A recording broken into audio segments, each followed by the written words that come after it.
So who am I and why am I talking about this? I own property and I'm currently adding 3 ADUs or accessory dwelling units to my property, and super passionate about how we can create stronger communities by creating more housing. And I think that the most important work I can be doing with my life is shrinking the wealth gap. And I think the most impactful way of doing that is by making safe, clean, affordable housing more accessible to more people. And I think the place where it's needed most is in California. I helped start a company with some of my closest friends about a decade ago. It's a company called Chubby Shorts, and basically it is a brand of clothing that makes people happy, makes people smile, and it adds a little bit of levity to the day-to-day, makes people get in tune with the weekend side of their life, which is everyone's favorite part of life. So I helped build that company. Was very fortunate to work with some of the smartest, most driven, most thoughtful, most creative people at that company. And then I started real estate investing on the side because I saw the power of, and I got in touch with the desire once I had a kid to ideally be able to create intergenerational wealth transfer. I wanted to be able to hand something down to my daughter, and I wanted to bring her in on the process of doing so. One of the things about starting a company is that it's really hard, and the line is not always up and to the right. I mean, it never is with any endeavor, but it's really difficult.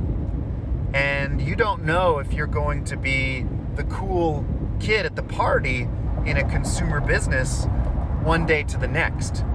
However, when you're thinking about essentials in a person's life, like a place to live, that's something that I learned was one of those must-haves, and that trend is not going to change, especially in some of these high in-demand locations, coastal California as an example.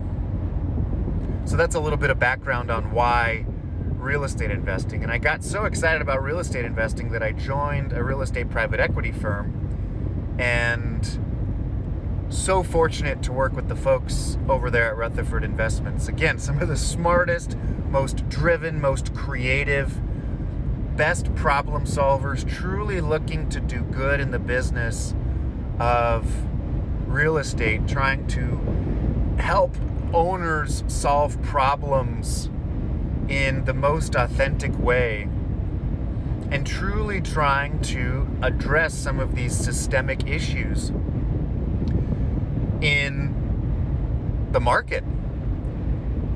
And a lot of what we were thinking about is, how can you create value that is long-lasting and that is truly making people's lives better? And accessory dwelling units were one of the things that we kicked around quite a bit. And accessory dwelling unit regulations have been around. The problem, as I mentioned in the previous video, is that it didn't really allow the investor to make use of those regulations because of the owner occupancy requirement.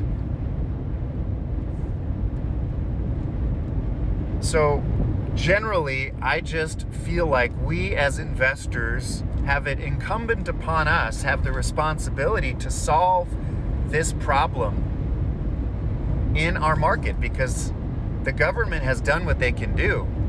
And ordinarily you would say you can't trust the government to solve anything, but they certainly have created the investment opportunity for us to do well by doing good.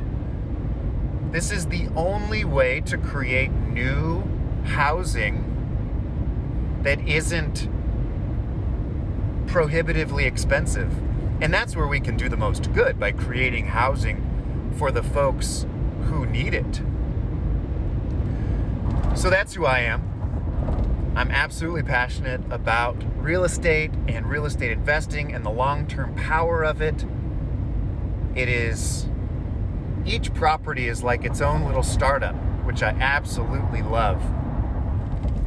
And we have the unique opportunity, given that the owner occupancy requirement only goes through 2025, if I'm not mistaken, or up until 2025. There's an extremely time-sensitive investment opportunity here. And the great thing about securing the financing for this, well, there are pros and cons, and we can talk about this more in the future. But the pro is that it's California. The con is that unless you have access to a line, it is relatively difficult to get the construction financing to do these prefab accessory dwelling units, because even though Fannie and Freddie have come out and said we now will finance this, we now will buy these loans, front-end lenders still don't understand how the collateral works. And so they're reticent to lend on this, which I think is, just don't even get me started on how backwards our building industry is right now, because of how they've made it so difficult to allow prefabricated, manufactured housing, if you will, to proliferate.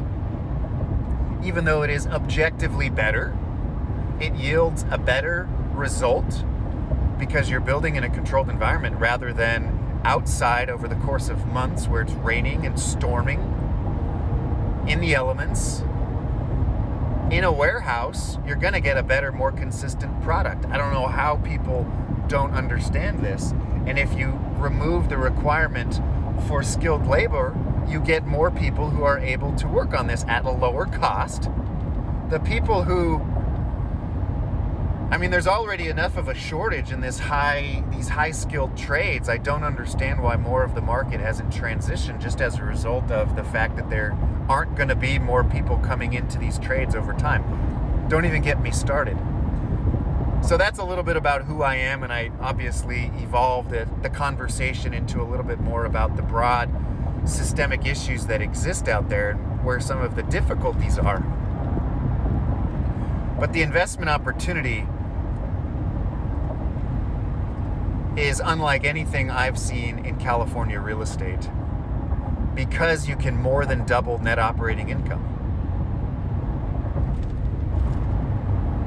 in the time it takes to get permits and add your ADU, because lease up is obviously relatively instant given the immense outstripping of demand versus supply.